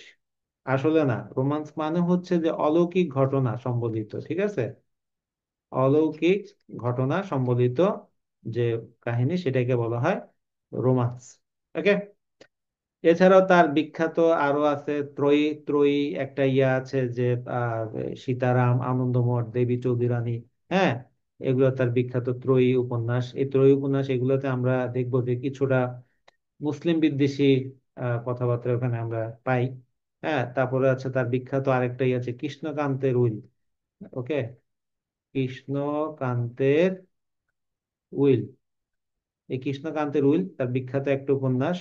সে এছাড়া রজনী, ইন্দিরা, মৃণালিনী, যুগলাঙ্গরীয়, এগুলো তিনি লিখেছিলেন।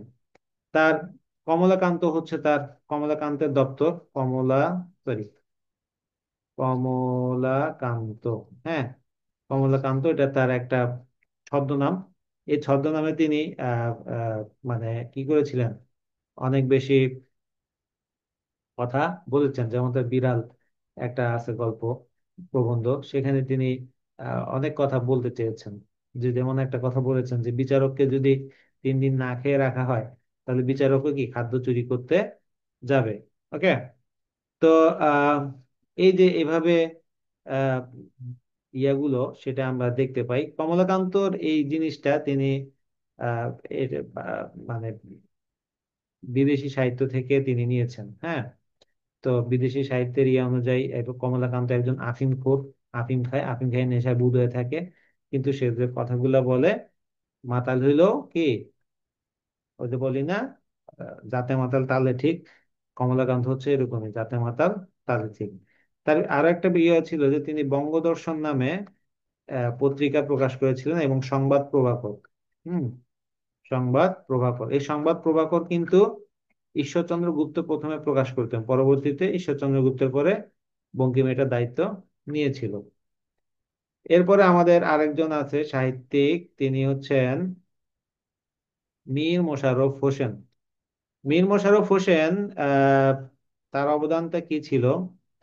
মীর মোশাররফ হোসেনের সবচেয়ে বড় অবদান ছিল যে তিনি বাংলা সাহিত্যের প্রথম মুসলমান হিসেবে তিনি কি করেছিলেন, আহ সাহিত্য রচনা, সরি, মুসলমান হিসেবে তিনি প্রথম আহ, উপন্যাস লিখেছিলেন, মুসলিম উপন্যাসিক হিসেবে। ওকে।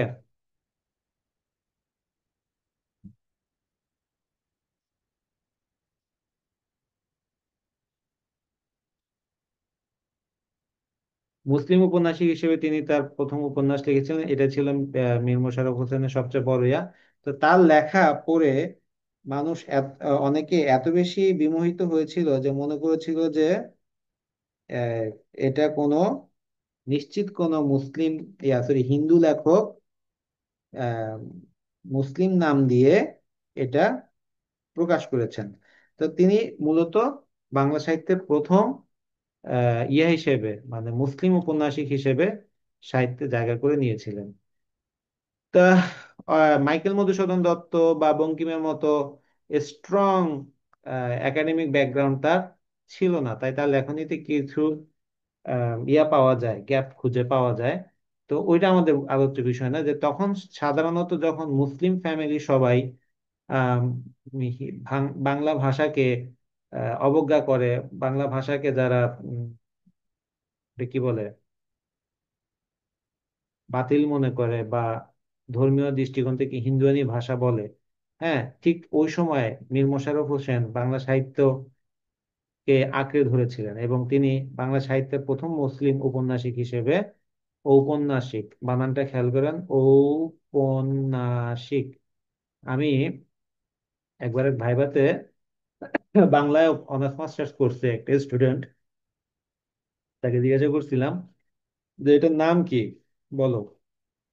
আসলে উপন্যাস লিখেছে, তাকে কি বলে, বলে উপন্যাসিক। সে ঔপন্যাসিক বানানটা লিখতে পারতেছে না ঠিকভাবে।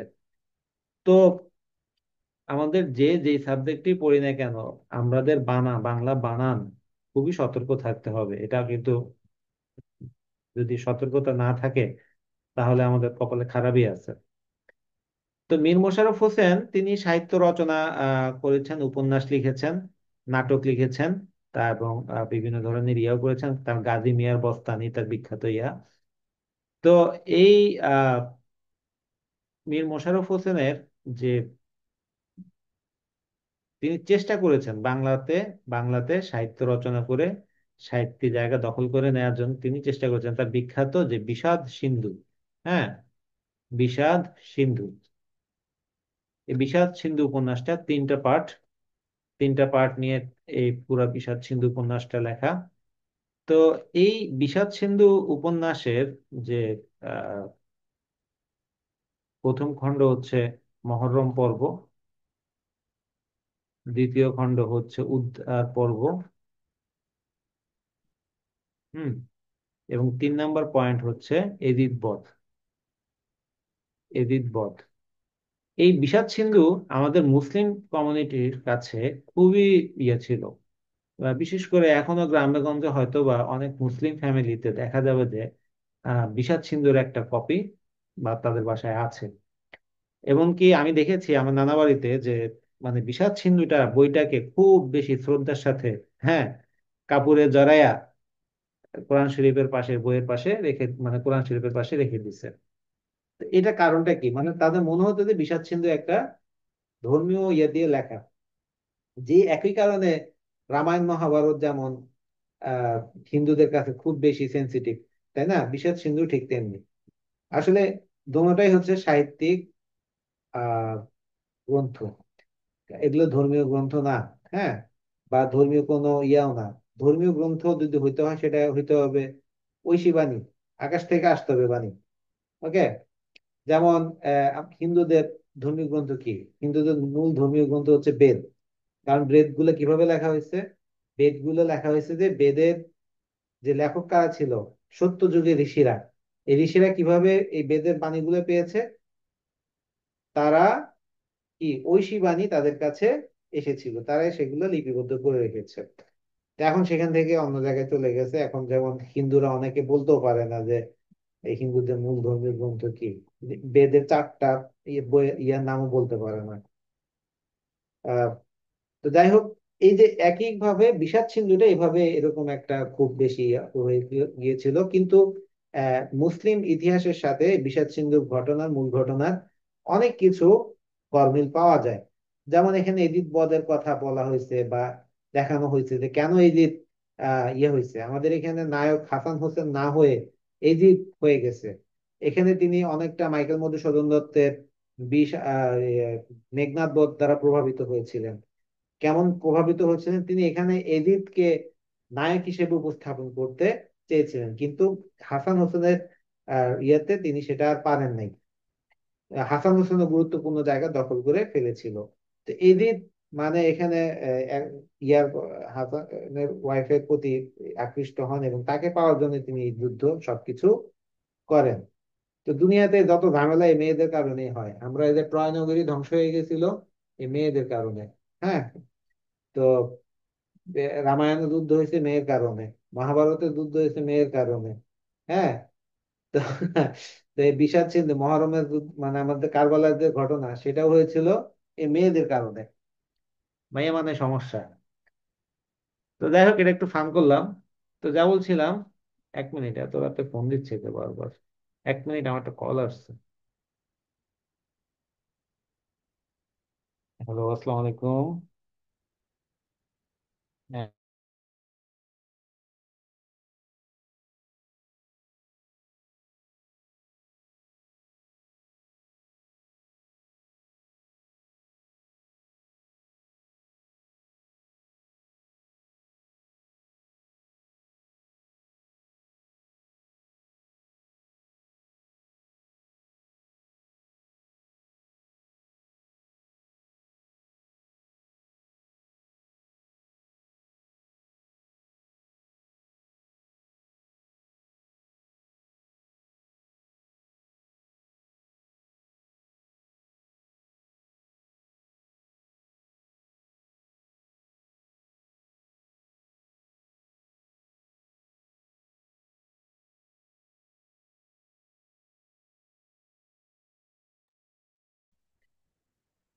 তো যেটা বলছিলাম, তো বিষাদ সিন্ধু ছাড়াও তিনি আহ, জমিদার দর্পণ নামে একটা নাটক লিখেছিলেন। সেই জমিদার দর্পণটা আমরা জানি যে অনেক বড় একটা ইয়ে ছিল। সেখানে আমরা নীল দর্পণে যেমন নীলকরদের অত্যাচারের কথা বলা হয়েছে, জমিদার দর্পণে ঠিক তেমনি জমিদারদের অত্যাচারের কথা ওটা কি বলা হয়েছে। তো তিনি এছাড়াও আরো অন্যান্য কিছু সাহিত্য তিনি রচনা করেছেন। তার ছদ্মনাম ছিল গাজী মিয়া। এবং তার নাটক বসন্ত কুমারী, জমিদার দর্পণ, বেহুলা, এগুলা আমরা দেখতে পাই। তো যেটা বলছিলাম, জমিদার দর্পণ নাটকটা নীল দর্পণের মতো করেই তিনি নীলকরদের অত্যাচার যেমন নীল দর্পণে উঠিয়ে উঠানো দেখানো হয়েছিল, জমিদার দর্পণে ঠিক তেমনি জমিদারদের অত্যাচার দেখানো হয়েছিল। আর প্রহসন ছিল এর উপায় কি, ভাই ভাই এই তো চাই, ফাঁস কাগজ এ কি, এরকম ছিল। আর এছাড়া আরো কিছু উপন্যাস তিনি লিখেছেন। আর একটা উপন্যাস রত্নবতী, হুম, রত্নবতী নামে একটা উপন্যাস তিনি লিখেছেন। তার সবচেয়ে বেশি গুরুত্বপূর্ণ যেটা পরীক্ষাতে অনেকবার এসেছে, উদাসীন পথিকের মনের কথা, গাজী মিয়ার বস্তানি, কুলসুম জীবনী, এগুলো হচ্ছে তার বিখ্যাত কি আত্মজীবনী। এছাড়াও তিনি বিখ্যাত কিছু ইয়েও লিখেছিলেন, প্রবন্ধ, গো জীবন, হ্যাঁ, হিন্দু মুসলিম মানে মানে আমাদের যে ঐক্যবদ্ধ করার জন্য তিনি এই প্রবন্ধটা লিখেছিলেন। হ্যাঁ। আর তো এই হচ্ছে আমাদের উপন্যাসিক মীর মশাররফ হোসেনের অবদান। তো এর মাধ্যমে আজকে আমাদের ক্লাসে আমরা অনেক কিছু আলোচনা করলাম। তো আশা করি তোমাদের ক্লাস ভালো লাগছে। আহ এর ভিতরে আমি স্লাইড গুলো তোমাদেরকে দিয়ে দিব, তোমরা একটু দেখে নিও। কারণ 1 ঘন্টায় অনেকগুলো সিলেবাস শেষ করতে বললে আসলে সবগুলো বিস্তারিত আলোচনা করা সম্ভব হয় না। আহ তো এগুলো যদি এক একটা টপিক আলোচনা করতে গেলে কিন্তু অনেক সময় চলে যায়। যদি মীর মশাররফ হোসেনকে নিয়ে আলোচনা করতে যায়, 1 ঘন্টা চলে যাবে। তো আসলে এত বিস্তারিত পড়ানো সম্ভব না। তোমাদের মূল জিনিসগুলো ধরিয়ে দিলাম, এখন তোমরা নিজেরাই পড়বা। তোমাদেরকে রাস্তাটা দেখাই দিচ্ছি। ওকে। সব পড়ার দরকার নেই, সব সাহিত্যিকের নাম ইয়া ঠিয়া এগুলো মুখস্থ করার দরকার নাই। যেটা যেটা গুরুত্বপূর্ণ সেটা সেটাই কি পড়বা, কেমন? তাহলে পরীক্ষাতে কমন পাবে বেশি। ফ্রিকোয়েন্টলি আসে যে কোয়েশ্চেন গুলো, সেগুলোর উপরে বেশি আমাদের জোর দিতে হবে। এখন মনে করো, আমি যে পরীক্ষার যে প্রশ্নের যে ট্রেন্ডস দেখতেছি, তাতে হচ্ছে যে বিষাদ সিন্ধু উপন্যাস নিয়ে বললো যে বিষাদ সিন্ধু উপন্যাসের আহ, কে লিখছে এটা প্রশ্ন আসবে না, বিষাদ সিন্ধু উপন্যাসের নায়ক কে, এটা প্রশ্ন আসতে পারে। ওকে। তাহলে বিষাদ সিন্ধু উপন্যাসের নায়ক কে কে হবে দেখি, বলো তো। কেউ একজন বলো, আমি কিন্তু ক্লাসে বলছি, মনোযোগ ছিল যাদের তারাই বলতে পারবে। স্যার, কে নায়ক কে? Yazid Singh. Very good, very good. তো এরকম করে প্রশ্নগুলো এখন আসবে। ওকে। বা হয়তো বা বলবে যে জমিদার দর্পণ নাটকটা মীর মোশাররফ হোসেনের আহ, আর কোন নাটক দ্বারা প্রভাবিত, বা বিষাদ সিন্ধু উপন্যাসটা কোন সাহিত্যিক উপাদান দ্বারা প্রভাবিত, এরকম করে প্রশ্ন আসার সম্ভাবনা আছে। তো বাংলাটা আসলে ভালো করে পড়তে হবে, বাংলা ইংলিশ সবগুলোই পড়তে হবে। হ্যাঁ, টাচে রাখতে হবে, টাচে রাখতে হবে। এগুলো বাংলাটার সবচেয়ে বড় সুবিধা হচ্ছে যে তুমি যদি টাচে রাখো, তুমি সব প্রশ্নের উত্তর দিতে পারবে ভালো করে। আর বাংলায় কেউ কখনো 35-এ 35 অ্যান্সার করতে পারবে না। নেবার, আমিও পারবো না। আমি 10 বছর ধরে বাংলা পড়াচ্ছি, আমিও পারবো না। হ্যাঁ। তো এটা নিয়ে এত টেনশন নাই, বারবার পড়তে হবে, পড়বা ভুলে যাবা, পড়বা ভুলে যাবা, কিন্তু পড়তে থাকো, দেখবে যে ইয়ে হয়ে যাবে। যেমন এই যে আমি আজকে একটা ভুল করে ফেলছি, আমি শাক্ত পদ বলি অন্য একটা ইয়ের সাথে গুলিয়ে ফেলছি। তো এটা মাই ফল্ট, আমি সরি ফর দ্যাট। তো তোমরা দেখো এটা এভাবে যদি, এরকম হতেই পারে। তো তোমাদের পড়তে থাকো, পড়তে পড়তে ইয়ে হবে। তবে যেটা বলবা সেটা ডিটেইলস পড়বা, যত বেশি ডিটেইলস জানা যায়। আমাদের কবি সাহিত্যিক যে লিখিত পরীক্ষার জন্য যে 10 জন 15 জনের নাম আছে, তাদের সম্পর্কে ডিটেলস জানো, তাদের সাহিত্যগুলো, শ্রেষ্ঠ সাহিত্যগুলো কি কি, ওগুলোর ডিটেলস জানো। উপন্যাস লিখলে উপন্যাসটা ডিটেলস জানো। দুর্গেশ নন্দিনীর ইয়েটা কি, কপালকুণ্ডলা, বা বঙ্কিমের শ্রেষ্ঠ উপন্যাস কোনটা, কপালকুণ্ডলা, ডেফিনেটলি কপালকুণ্ডলা, বা শ্রীকৃষ্ণ, সরি, শ্রী কৃষ্ণকান্তের উইল, যে কোনো একটা হতে পারে। তো এই যে কমলাকান্তের কেন হয়েছে, কমলাকান্ত দপ্তর, এটা মূলত কি ধরনের গ্রন্থ? প্রবন্ধ গ্রন্থ এটা। তো এই যে জিনিসগুলো একটু ডিটেলস ডিটেলস জানতে থাকলে আমাদের পরীক্ষাতে প্রশ্নগুলো ক্যাচ করা সহজ হবে। তো সবাইকে শুভকামনা। আজকে ক্লাস এখানে শেষ করছি। আল্লাহ হাফেজ, ভালো থাকবেন সবাই।